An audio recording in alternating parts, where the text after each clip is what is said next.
Good morning, this is प्रीति कौशिक। और आज हमने जो करना है, हमारा टॉपिक है वो है हमारा topic rights and powers of the auditor. देखो, हमने ना ऑडिटर के बारे में पढ़ने के उसके राइट्स क्या होते हैं, यानी ऑडिटर को कुछ राइट्स एंड पावर्स दिए जाते हैं ना, यानी कि ऑडिटर के पास क्या क्या हक है, क्या राइट है उसके पास, कौन से पावर है उसके पास जो ऑडिटर यूज कर सकता है जब वो एक कंपनी के अंदर अपॉइंट किया जाता है। तो कहते हैं 10 राइट्स हैं ऐसे जो कि हम ऑडिटर के आगे स्टडी करने वाले हैं, जिनमें से फर्स्ट राइट होता है right to access the books, accounts and vouchers of the company. Second होता है right to receive necessary information and explanation. Third point आएगा हमारे right to receive the prepared final accounts. Fourth point में हम study करेंगे right to visit the branch officers. Fifth point आएगा right to receive notice and attend the general meeting. Six point right to make a statement in the general meeting. Seventh is right to have technical and legal advice, right to sign the audit report and to certify related documents, right to be indemnified, and 10th point है हमारा right to receive remuneration। तो एक एक करके हम सारे rights को study करने वाले हैं। तो चलिए हम शुरू करते हैं। एक बार हम इंट्रोडक्शन से शुरू करते हैं। Rights and powers of the auditor. The auditor is an independent person. जो ऑडिटर होता है वो हमारे कैसा पर्सन होता है? इंडिपेंडेंट पर्सन, यानी कि वो किसी के ऊपर डिपेंड नहीं है, वो जो भी काम करेगा इंडिपेंडेंटली करेगा। वो कंपनी का कोई एम्प्लॉय नहीं है, कंपनी का कोई मेंबर नहीं है, क्योंकि हम क्वालिफिकेशंस में देख चुके हैं कि जो कंपनी का ऑडिटर होता है वो कैसा पर्सन होता है, इंडिपेंडेंट होता है। हर जगह हमें पता है कि ऑडिटर जो हम अपॉइंट करते हैं वो इंडिपेंडेंट पर्सन होता है। एंड डिस्क्वालिफिकेशन करने के बाद तो हमें क्लियर ही हो गया होगा कि किस बंदे को हम अपॉइंट नहीं कर सकते एज एन ऑडिटर अगर वो डिस्क्वालिफाइड है। तो सबसे पहले बात आती है कि ऑडिटर इंडिपेंडेंट पर्सन होता है who does the work of the audit keeping the interest of the company and various parties in mind। कहता है कि जो ऑडिटर होता है वो अपने माइंड में ऑडिटिंग करते टाइम कंपनी का इंटरेस्ट और अलग पार्टीज के इंटरेस्ट को माइंड में रखते हुए चेकिंग करता है। फिर कहता है here hence in order to, कहते हैं hence in order to be able to work independently the auditor also needs certain rights। कहते हैं जब कोई भी इंडिपेंडेंटली ऑडिटर यानी काम इंडिपेंडेंटली कर रहा ऑडिटर, तो अगर वो चाहता है उसका काम सक्सेसफुल हो तो उसे कुछ राइट्स की जरूरत होती है। In order to be able to complete his work smoothly, the auditor has been granted the following rights by section 143 of the Indian Companies Act 2013 and the Chartered Accountant Act। कहते हैं तो auditor को कुछ rights दिए गए हैं section 143 में companies act के अंदर और चार्टर्ड अकाउंटेंट के एक्ट के अकॉर्डिंग कुछ राइट्स जो है ऑडिटर को दिए गए हैं कि आपके पास ये राइट्स है, आप अपने काम को स्मूथली रन कीजिएगा। ठीक है, तो देखिए स्टार्ट करते हैं हम राइट से। फर्स्ट राइट होता है हमारा, यानी ऑडिटर का फर्स्ट राइट होता है right to access the books, accounts and vouchers of the company. यानी कंपनी के वाउचर, कंपनी के बुक्स एंड कंपनी के अकाउंट्स को चेक करने का सबसे पहला राइट होता है ऑडिटर को। Under section 143 of the companies act 2013 the auditor has the right to access the books. Auditor के पास ये राइट है under section 143 of the companies act 2013 के अकॉर्डिंग कि वो बुक्स को, अकाउंट्स को and vouchers of the company को चेक कर सकता है एट ऑल टाइम्स, किसी भी समय, whether the same are located at the head office of the company.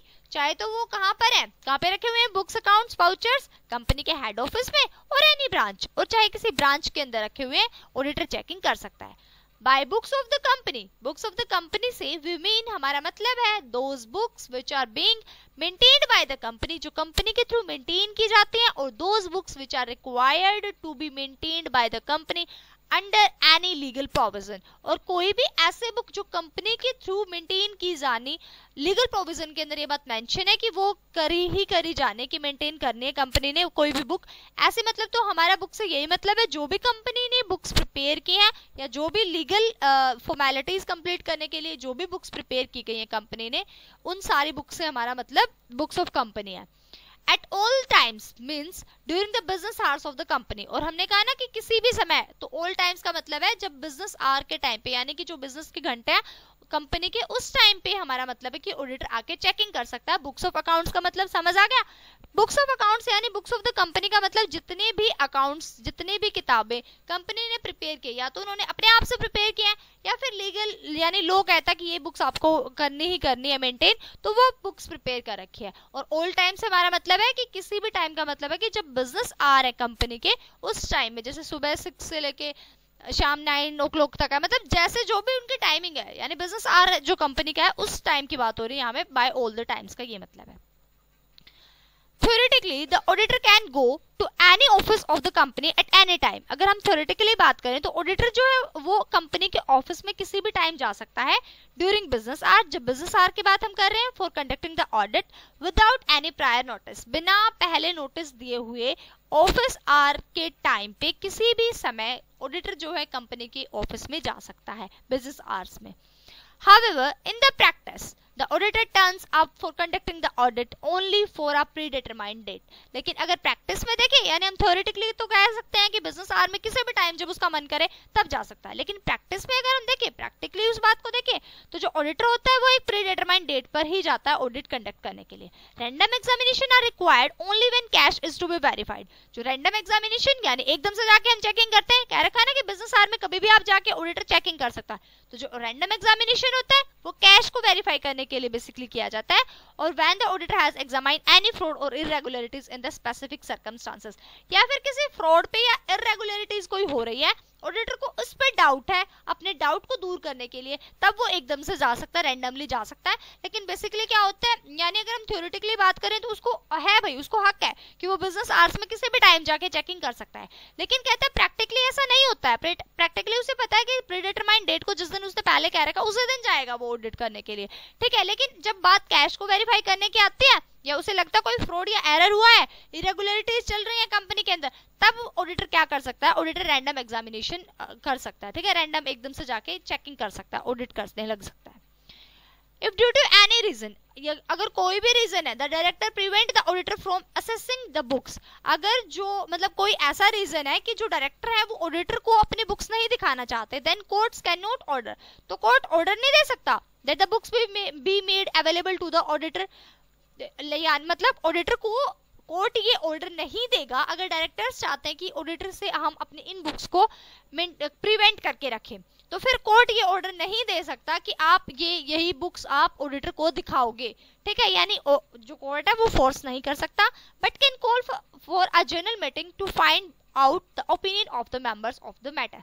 लेकिन क्या कर सकता है, एक जनरल मीटिंग हेल्ड करने का जरूर ऑर्डर दे सकता है कि आप जनरल मीटिंग हेल्ड कर लीजिए, और फिर जो कंपनी के मेंबर्स हैं यानी कि शेयर होल्डर्स हैं उनका ओपिनियन जानिए कि क्या वो भी यही कहते हैं कि हमारे जो यानी डायरेक्टर्स जिन बुक्स को छुपाना चाह रहे हैं ऑडिटर से, क्या वो हमारी सीक्रेट तो नहीं है, क्या हमें जरूरत है ऑडिटर से चेक कराने की या फिर नहीं है।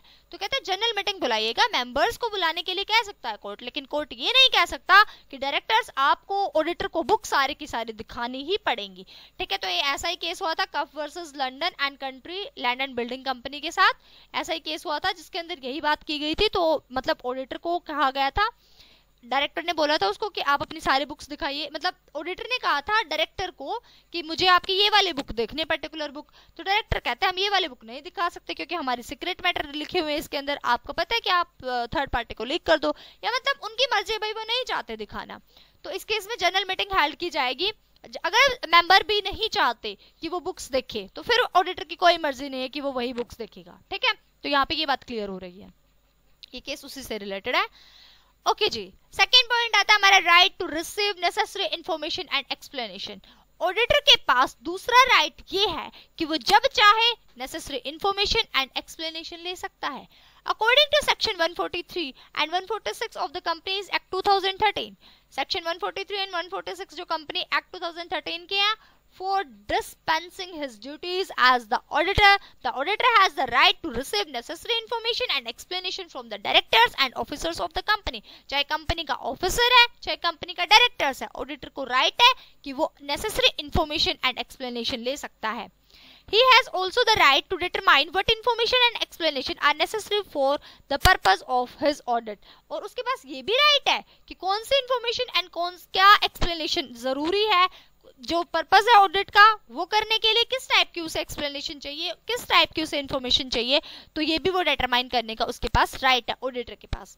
इफ एनी एक्सप्लेनेशन और information is not made available to him since the directors do not feel that the same is required by him for the purpose of fulfilling his duty and he does not receive a satisfactory answer to the information and explanation sought, he has the right to mention in same in the report। जैसे अब हमने पहले point में ये बात mention पहले कर रखी है, क्या बात कि अगर ऑडिटर कोई बुक पर्टिकुलर बुक देखना चाहते हैं, डायरेक्टर चाहते हैं कि हम नहीं दिखाने वाले, ठीक है, तो अगर ऑडिटर को ये मतलब डायरेक्टर्स को लगता है कि ऑडिटर के लिए जरूरी नहीं है कि आप हमारी इस बुक को भी चेक करो, हम नहीं दिखाने वाले आपको ये बुक, तो जिस पर्टिकुलर बुक को डायरेक्टर्स ने ऑडिटर को देने से मना किया है, दिखाने से मना किया है, चेकिंग करने से मना किया है, और अगर ऑडिटर को लगता है कि उसको सीख करना बहुत जरूरी है, तो क्या कर सकता है ऑडिटर, ऑडिटर अपने रिपोर्ट में इस बात को मेंशन कर सकता है सिंपली। तो अगर वो अपनी रिपोर्ट में इस बात को मेंशन कर देगा तो इससे क्या हो जाएगा, शेयर होल्डर्स को पता चल जाएगा। अगर डायरेक्टर चाह रहे होंगे कोई फ्रॉड करना तो वो नहीं कर पाएंगे, ठीक है।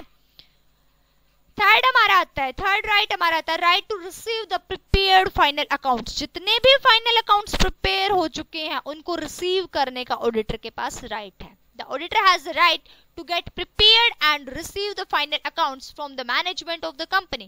कंपनी के मैनेजमेंट से ऑडिटर को ये राइट है कि वो जितने भी अकाउंट्स फाइनल अकाउंट्स प्रिपेयर हो चुके हैं उनको एक्वायर कर सकता है। The task of preparing the final accounts is not of the auditor. जो टास्क है, जो काम है फाइनल अकाउंट्स को प्रिपेयर करने का, वो ऑडिटर का नहीं है। He merely reports upon the truthfulness and fairness of the same। उसको केवल रिपोर्ट प्रिपेयर करके देनी होती है कि कितने तो फेयर अकाउंट्स प्रिपेयर कर रखे हैं और कितने इनमें ट्रूथफुलनेस है।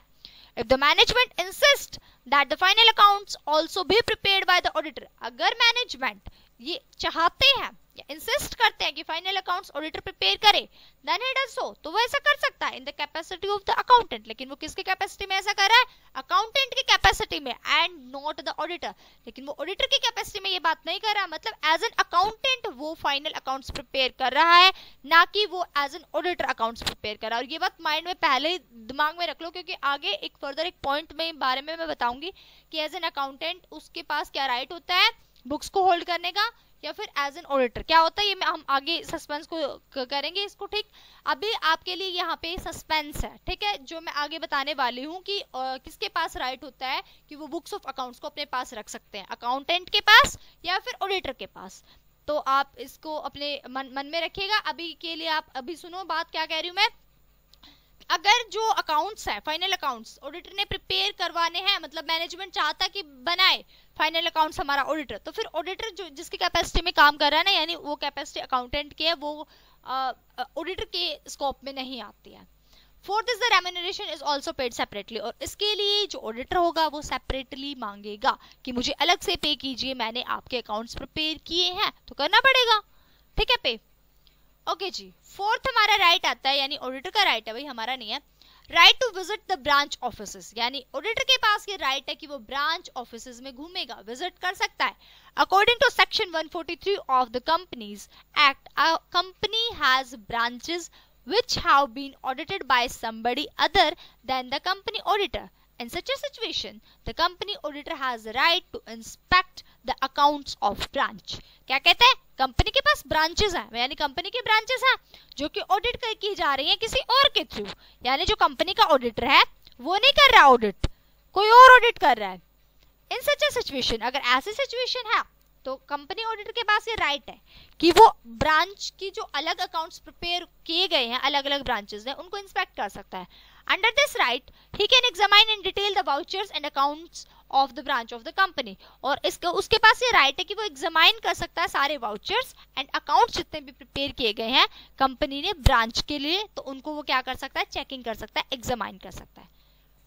If the branch of the company, अगर कंपनी की ब्रांच इज सिचुएटेड ओवरसीज, ठीक है, ओवरसीज है यानी कि बाहर है, ठीक है, हमारी कंट्री में नहीं है, ठीक है, सी को लांग के जा रही है, नहीं समझ रहे हो ना, बाहर है, फॉरेन में है, ठीक है, कंपनी की branch, then the auditor does have the right to visit the same. तो ऑडिटर के पास ये राइट है कि ऑडिटर वहां भी जा सकता है। In such a situation the right of the auditor is limited to the right to examine the copies of the books and account submitted by the foreign branch office to the head office. लेकिन ऐसी situation में जो right auditor का वो limited हो जाता है and जो भी कॉपीज उसके पास सबमिट कराई गई हैं, यानी कि हेड ऑफिस के अंदर फॉरेन ब्रांच ऑफिसर ने जो भी उसके पास कॉपीज सबमिट कराई है तो उनसे वो काम चला सकता है। ठीक है, ऑडिटर के पास जो यहाँ पे राइट है ना वो नहीं है, यानी वो विजिट नहीं करेगा, यहाँ पे डज नॉट है। समझ रहे हो बात? जो ब्रांच ऑफ द कंपनी अगर वो बाहर है, आउटसाइड द कंट्री है, ठीक है, फॉरेन में जाके उसकी ब्रांच है, तो फिर जो ऑडिटर है उसके पास ये राइट नहीं है कि वो वहां जाएगा, विजिट करेगा। ठीक है, उसके पास इतना राइट है, लिमिटेड राइट है कि जितने भी अकाउंट्स जो भी फॉरेन ब्रांच ऑफिसर ने उनको सबमिट कराई, यानी हेड ऑफिस के अंदर जो भी आई हुई है ना बुक्स एंड अकाउंट्स, उनको वो चेकिंग करेगा। अगर उनके अंदर कोई भी कमी लगती है तो आप रिपोर्ट में मेंशन कीजिए। आपकी फिर ये रिस्पॉन्सिबिलिटी नहीं है कि आप फॉरेन में जा जाके भी चेकिंग करके आ रहे हो बुक्स एंड अकाउंट्स की। समझ रहे हो ना? नॉट है ये, ध्यान रखना। ओके जी। एंड फिफ्थ हमारा पॉइंट आता है right to receive notice and attend the general meeting. जो ऑडिटर है उसके पास ये राइट है कि वो नोटिस को रिसीव करेगा। ठीक है, रिसीव करने का राइट है उसे, ऐसा नहीं हो सकता कि उसको नोटिस ही ना दिया जाए, यानी नोटिस उसे मिलेगा और वो जनरल मीटिंग को अटेंड भी करेगा। According to section 146 of the companies act 2013, the auditor has the right to receive all notices issued by the company. Company ने जितने भी नोटिस इशू किए हैं, ऑडिटर के पास ये राइट है कि वो उनको रिसीव कर सकता है। For convening a general meeting of the company, किससे रिलेटेड है कि एक जनरल मीटिंग हेल्ड की जा रही है, उससे रिलेटेड नोटिस की बात हो रही है। The auditor also has the right to attend these meetings whether or not the accounts of the company are being discussed। कहता है जो ऑडिटर है उसके पास ये राइट है कि वो इन मीटिंग्स को अटेंड कर सकता है, चाहे कंपनी के अकाउंट्स जो है वो डिस्कस किए जा रहे हो, चाहे कंपनी के अकाउंट डिस्कस ना किए जा रहे हो, लेकिन ऑडिटर के पास ये राइट है कि वो इन कंपनी की मीटिंग्स को अटेंड कर सकता है। ठीक है, तो अब हम ना इसको आगे फिर कंटिन्यू करेंगे। अभी हमने आज 5 पॉइंट्स करे क्योंकि बहुत ज्यादा लंबी हो जाएगी, ये बहुत इंपॉर्टेंट राइट्स हैं। ठीक है, अगर आपको समझ आ रहे हैं तो आपको पता भी चल रहा होगा कि राइट्स एंड पावर्स जो ऑडिटर के, कंपनी ऑडिटर के, वो बहुत ज्यादा इंपॉर्टेंट है। तो नेक्स्ट वीडियो में हम इसको कंप्लीट करेंगे और साथ ही साथ में एक बहुत ज्यादा इंपॉर्टेंट टॉपिक भी आपको कराने वाली हूँ, जो मैंने आज के लिए आपके पास एक क्वेश्चन आपके मन में छोड़ा है, या फिर कहूँ सस्पेंस छोड़ा है, कि जो अकाउंट्स होते हैं, बुक्स ऑफ अकाउंट्स, जब एक ऑडिटर काम कर रहा है या फिर एक अकाउंटेंट काम कर रहा है तो रिटेन करने का हक किसे होता है। ठीक है, तो ये आपका एक क्वेश्चन भी है और सस्पेंस भी होगा आपके माइंड में। तो हम इसको कंटिन्यू करेंगे और कल के लेक्चर में हमारा क्लियर हो जाएगा ये डाउट भी और हमारे राइट्स एंड पावर्स भी। ठीक है, okay, thanks for watching. Like कीजिए वीडियो को, शेयर कीजिए, कमेंट कीजिए and subscribe Preeti Kaushik classes. Bye bye, take care.